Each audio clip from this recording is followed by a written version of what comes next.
back, everybody, to the Just One More Level podcast. I am your co-host, Christian. And I'm your co-host, John. And this week we played a little bit of SpongeBob SquarePants SuperSponge, a bit of a mouthful of a title, but it's obviously it's a SpongeBob game for the PlayStation 1. Me and John were talking a little bit about this one. We don't know for sure its whole history, but it came out in 2001, so one of the earlier games for SpongeBob for sure. Whether it was the first or not, we're not entirely sure. It's a 2D platformer with some like action-like elements to it. I mean, you got the ability to kind of like ground pound enemies. You can collect items to not shoot enemies per se, but to kind of attack enemies in different ways and things like that. So in many ways it's basically like Castlevania. Obviously not, just ragging on John a little bit there. But it's an interesting little platforming game. There were a lot of issues with it that I had personally. I believe John would agree with me there. But I'll let you say what you want to say about it before we get into everything. Right. So I had this game as a kid, which is weird because I wasn't allowed to watch SpongeBob as a kid because of that classic reasoning that I won't go too much into. But the weird thing is I did have this game and I remember playing a fair bit of it, but I must not have had like a memory card at the time or something because I only remember playing the first world over and over. So that's kind of weird. But playing it again was kind of a trip because I remembered having a lot of fun with it, and a lot of frustrating memories came back as I was playing the game. I was like, oh yeah, I forgot about this. This is the worst. So as John and I have mentioned a lot of times, we dabble in game design, and I feel like this game is a very good example of things not to do in a video game. And I don't know if you wanted to say more before we get into all of the little issues or anything, so I'll hold off for a minute. But there's just a lot of little things that were done very wrong, in my opinion. It's standard 2D side scroller fare.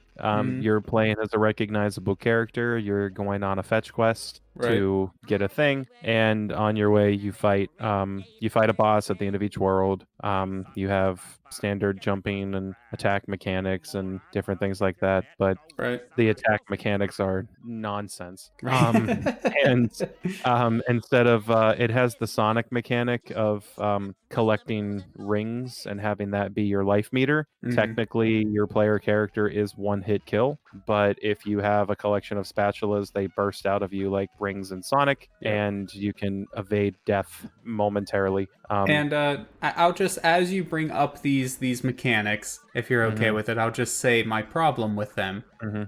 So specifically that one, my issue with it is, unlike Sonic, so in Sonic, whenever you get hit, your rings explode out, and then most of the rings become impossible to recollect. Yes. For whatever reason, in this game, all of the spatulas, the ring equivalent, they are still possible to pick up. So there were moments where like I was stuck in a pit, and I mean, I guess it worked out to my advantage, but it just kind of made the whole point moot. Like I was stuck in a pit, constantly taking spike damage, but all of my spatulas would just collect in a little tiny pile, so I could just pick them all up, and effectively I could not be killed. I could spend as much time as I wanted to in this pit and never die. So just what was the reasoning behind it even? Conversely, depending on where you are, I remember specifically a platforming stage in level 3 or 4 of the first world where you're jumping on top of buildings. Your rings really do become impossible to recollect, and they never respawn. They are treated as a collectible for the world, so if you lose your rings even once, you have not 100%ed that level, regardless of how many enemies you kill or things you find. That's another good point to bring up that I didn't think of, is that if you wanted to complete this game, that is your collectible for the game, or the spatula. So if you wanted to 100% it, you have to do a no damage run too. I didn't think of that, but you are right.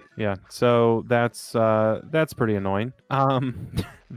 So we can go to the attack. If you're watching this on a video or on stream, you notice that your attack is you collect jellyfishes in the net that you're carrying around, and then you throw them out of your net in order to attack. But the main problem is the attack is stupidly short ranged, and you can only throw things at the ground, regardless of many enemies not being where you need to throw things. You don't throw it in a straight line. You can't control where you throw it. You can't, even in Castlevania, before you had like secondary weapons, or in Castlevania 4 you could make the whip go different directions. You could crouch and jump, and then the whip would go straight in front of you so that you could hit up high and you could hit down low. Can't do that in this game at all. It always just throws the jellyfish right at the ground, and it bounces along the screen. And sometimes you're confronted with an enemy that you don't want to throw a jellyfish at. You wish you could just jump on, because you do have a pound attack. You can jump, and when you hit the button in midair, you pound down, which is also a detriment on occasion, because sometimes it's so inaccurate, I feel like. And whenever you do try to use it, it's super precise, I feel like, where you need to hit them for it to actually kill them. And unlike in, let's say, Mario game, whenever you ground pound, you instantly stop your momentum and you go straight down. In this game, you keep moving around as you're ground pounding. So, like, you'll get lined up with something ready to hit them. But if you had forward momentum, or if you were still holding one of the directional buttons, then you're just going to completely miss them. You're just going to keep moving. And that was annoying. Which is also super confusing and frustrating for instance, the level that Christian's on right now in the video. There's a level where you have a vertical platforming section on this big tree that you have to climb, and there were so many times where I just wanted to hit the jump button to re-jump off of a platform, and I pounded by mistake because I didn't realize I was still in a jump cycle. So I would try to jump again off of the platform I landed on to get to the next one to regain ground, and I would pound and lose so much ground. And while we're talking about the platforming elements, can I just bring up the controls themselves, for the most part, I was okay with. But the camera commits the biggest sin of a platformer, in my opinion, where the camera is almost completely locked to the character's position. The camera is constantly moving up, down, sideways, left, right, etc. Constantly moving. Like in Mario, for instance, the camera only moves right if you are a certain distance to the right of the screen. So if you just move back and forth to the middle of the screen, the camera will stop moving. Same like up and down. The camera only moves up if it needs to move up. It only moves down if it needs to move down. And that gives you so much more control, because you're able to better see and judge everything in the level, where you need to jump and things like that. It just it really makes the whole experience a lot better. And that was the thing that I instantly noticed playing the game, was like, this kind of makes me sick. The camera's just moving everywhere. Right. So graphically, I don't think the game looks bad. I think that they did some things really well. For instance, the player characters and a lot of the sprites and different things that they used are all pixel art, which I thought was pretty cool. I like it when PlayStation 1 does pixel art, because the PlayStation 1 can do it really well. You had a lot of memory. And there weren't a whole lot of games that did it. So but things like Chrono Cross, and I think there was a port of Chrono Trigger, looks amazing on the PlayStation 1. Rayman looks amazing on the PS1. There was the Final Fantasy Anthology and Final Fantasy Tactics. Different compilation games like that. It can do pixel art amazingly well, because it had a lot more memory to work with and a lot more colors available. So you could be very intricate and detailed with your sprites. So you could do a lot of things with it. And unlike any other game before it, since it didn't have those memory capabilities, you could go a lot further. You could make bigger levels and prettier scenery and all this kind of different stuff. But they kind of messed that up by including polygon graphics for a lot of the things in this game. A lot of the background and foreground platforms are not pixel art. They're like polygon. Like, for instance, that tree, all the little stump platforms that you can jump on are all like PS1 polygon type graphics. But SpongeBob himself and the little enemies you attack and the little spatulas are all pixel art. So that was kind of confusing to me. It was kind of a dissonance. I don't remember caring about that when I was a kid, so it's not going to hurt. For me personally, I didn't really mind that aspect of it. My only complaint graphically, one, it was nothing amazing. Like, it looks good, but there are certainly better looking PlayStation 1 games than SpongeBob SuperSponge here. But my only personal problem with it, and maybe it has something to do with my specific monitor and setup or whatever, I don't know, but a lot of the colors seem to be blown out. Like they were just so bright that there was almost no detail left. I had to adjust my settings a couple times where I never had problems with other games before. And like even SpongeBob, just as he's running around, he seems too brightly shaded yellow. Like obviously he's supposed to be a bright yellow, that's what SpongeBob is, but he seems a bit too bright to me. And again, maybe that's just my setup, I don't know, but I haven't noticed that issue in other games at least. So I didn't have that issue with mine. I'm noticing it on yours here, and it could have been like the capture card. That's what I'm saying, maybe, but like I tried it on 2 different monitors, one that's hooked through my capture card, one that's not, and both of them displayed that issue. Granted, the capture card one was a little bit worse, but yeah, I don't know. It wasn't the end of the world. It was just like, it's just another little thing. It's just added to the list of many issues. So sound design. Yeah. It's very... If you don't have anything else about graphics. No, not really. Like I said, the graphics to me, there was nothing offensive. It was just simple and my personal problem that I had with it. So sound design, surprisingly enough, considering our complaints about the gameplay, to me was the worst part of this game. Yeah. Well, it's because I don't know how far you got, but the gameplay gets worse later on. Yeah, it does. Significantly worse. To be fair, it does. But the sound design's design really for bad. Me was the ever-present Doom.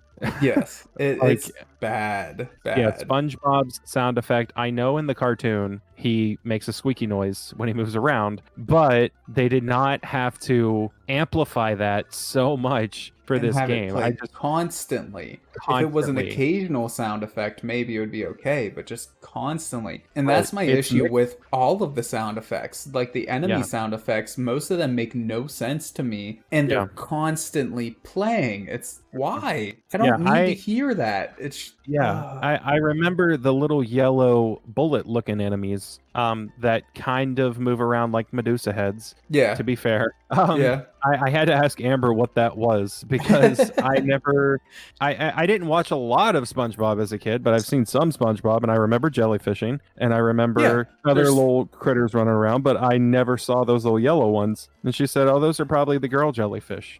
And I was like, "Well, whatever they are, they're obnoxious because they really are. They just make this grinding sound." Yeah, and it's constant. If they're anywhere within the loaded area, they make that constant loud sound. There's no proximity to them at all. And while they're the worst, all of the enemies make a grating sound, in my opinion. Yeah. They're definitely the worst, I agree, but it's all of them, and it's, what were they thinking? Yeah. Oh, boy. Now I understand. SpongeBob. It was probably meant for kids, but I'm sure kids can get annoyed with repetitive sounds, too.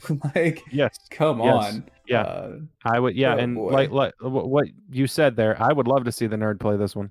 that would be great because I'm sure he would have a lot of the same gripes. But yeah, it's just it took a turn. I haven't played, but I hear that other SpongeBob games are way better. For instance, there's the famous Battle for Bikini Bottom, which was recently remastered. I played a couple of SpongeBob games growing up and enjoyed them, legitimately enjoyed them, even though I didn't watch a whole lot of the TV show. And then like John, I remember the first level of this game. Don't remember why, because I don't think we owned it growing up, but I do remember the first level, and I remember kind of enjoying the game as a child, to be honest. But coming back and playing it now, it's just a whole nother story. It's bad.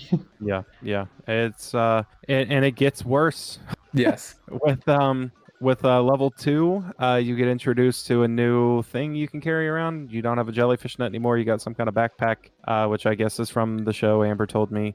Sure. You can suck in coral and then blow it out with the coral blower.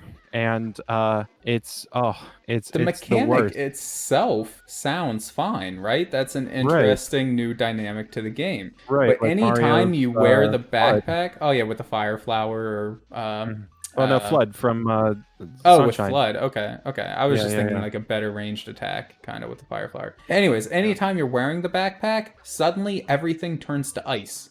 Everything. And you're Your weighed character down. and you're weighed down. Yeah, so you can't jump as far. You're faster, or I'm sorry, it takes longer for you to get up to speed, and it takes longer for you to slow down. So it just feels like you're on ice, and your jumps are all wonky. You can't do the ground pound mechanic anymore, and the whole coral thing, in my experience, just sometimes didn't seem to want to fire or suck stuff up consistently. Like I had to hit the button a couple times sometimes, it felt like, to get it to do what I wanted it to do. It was just, it was bad. It was just bad. That was like, I was able, up to that point, I was able to overlook the poor sound design. It was a little bit annoying to me, but I was able to overlook it. I was able to, even though it made me feel a little sick and I was just annoyed with it, I was able to overlook the camera because the rest of the game was, you know, it was okay. Nothing amazing, but it was okay. But as soon as that icy backpack thing happened, I stopped caring about the game at that point. I was like, this is trash. Yep. It's it for some reason just got worse and worse, and I don't feel like it had to be that way. I feel like they could have had something good. They had, from what it sounds like, the original voice actors all reprised their role for the most part. I don't think Mr. Krabs is the original voice actor. I don't think. No, he sounded doesn't off to sound. me. Yeah, he does sound a little off, but they got SpongeBob, they got Squidward, Mermaid Man, and Barnacle Boy sound Patrick, right. yeah. As far as I remember, yeah, Patrick. Yeah, Mr. Krabs does sound off. He doesn't sound like that, the guy. But I mean, so it seems like a decent amount of production value went into this game. So it's strange that it ended up like it did, but I can understand like a first outing, you know. This did come out, like I said in the last video, it came out in 2001. SpongeBob had only been out for a couple of seasons. It was really starting to pick up momentum. They wanted to get a game out there, and this is kind of a late release title for the PlayStation. 2001 is right near the console's like end of life. There weren't really it would have been right around like the time the PS2 was coming out. Right. There weren't like the new big titles were being developed for the next generation. Right. So there weren't too many titles, especially side scroller titles, being developed for the PlayStation 1 at this time. So I can understand if like actually this is after the PlayStation 2 came out, because the PlayStation 2 actually came out in the year 2000. Yeah. So yeah, like November, December 2000, holiday 2000, I think. March, actually. March of 2000. Yeah. Okay. So it had been out for a minute. And from what I've heard, Battle for Bikini Bottom, which I would totally be down to play, that and the remake of it, was a way better experience. I saw a little bit of gameplay for Battle for Bikini Bottom, and it looks like Jak and Daxter. Like it looks like a fun adventure experience. Yeah, Battle for Bikini Bottom is legitimately, as far as I'm aware, a good game. Like, it has its issues, of course, but it's still a fun experience worth playing. This one, unless you find it in a bargain bin and you really like SpongeBob, I can't personally say this one's worth playing. Which, you just really want to torture yourself. I guess. I mean, I did complete South Park on the PlayStation 1, so that's true.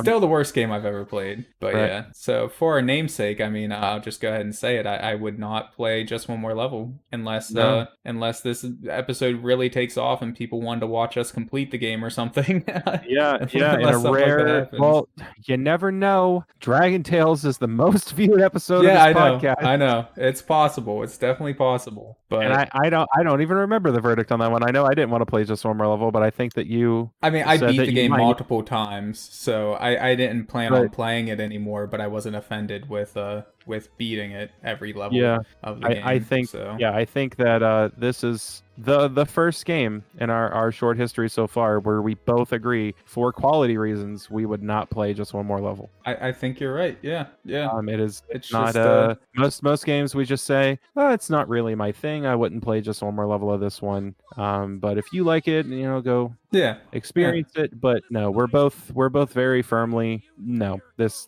game nope. Unless you're a SpongeBob aficionado or whatever, which honestly you may just hate it even more if you were, because I know if I like a thing that I'm really into, let's say Dragon Ball Z, if I picked up a Dragon Ball Z game and I was excited to play it because I love Dragon Ball Z, and then I start playing it and it's as bad as this was, I would be pretty upset, to be honest. So I don't know, maybe stay away away from it even if you do like SpongeBob. But luckily, every Dragon Ball Z game I've played so far has been pretty good.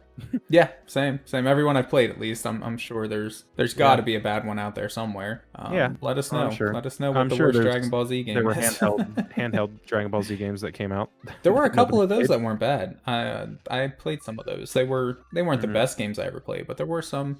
They were okay. Anyways, sorry, getting off track. So that's SpongeBob Super Sponge, everybody. I'd say no, don't play this. Nope, not worth it. Not worth it. The only thing I could think of that you could possibly like about this versus future titles is that the characters look more like the cartoon in this. I guess because they're not like 3D or anything like that. Right, yeah, because they're not 3D models. They look more like the flat two-dimensional cartoon in this game than they do in some of the future installments based on the footage I've seen. But that's that's really scraping the bottom of the barrel for reasons as to why you should like this. Yeah, it really is. But anyway, glad we got that one out of the way. I was actually a little bit excited for it. John, on the other hand, was a little more apprehensive. So regardless, it's done now. So John, where can we find you at, man? You can find me at the Just One More Podcast's Facebook page. By the time this episode goes out, we will have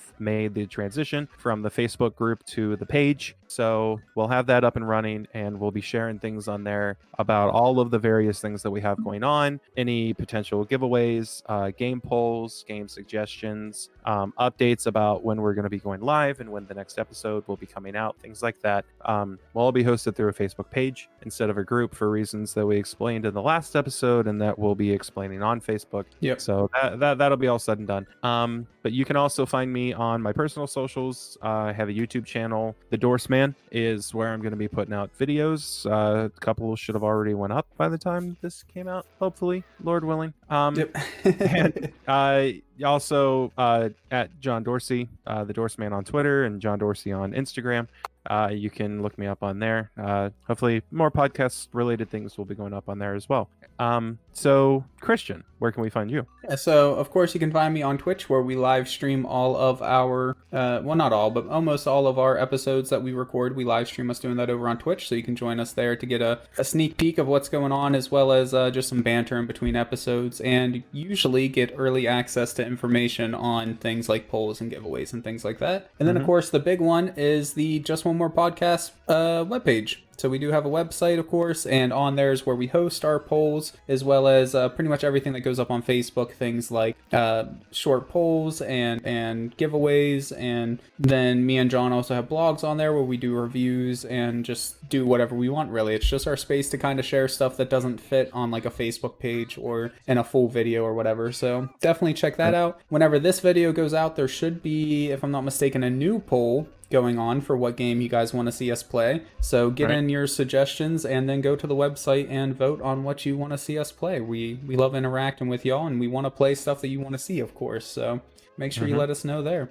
Other than that, I do have a YouTube page, but I don't use it a whole lot. And then, of course, Twitter. We have both the Just One More Podcast Twitter and then my personal Twitter account. And as always, all of that will be linked down below on YouTube or at your podcast provider of choice. So check it out. Yep. But anyway, thank you all so much for watching and listening, depending on where you're coming from, because you don't have to, but you do, and we appreciate it very much. And until next time, we'll see you later. Next week, we'll be playing God of War 2. Is that it? I actually haven't looked at the list, so that is awesome. Heck yeah. Yeah, you're right. God of War 2, and then it'll be whatever you guys pick for us to play. So awesome. Perfect. Looking forward to that. So until next time, guys, we'll see you later. Have a good one. Bye-bye, y'all.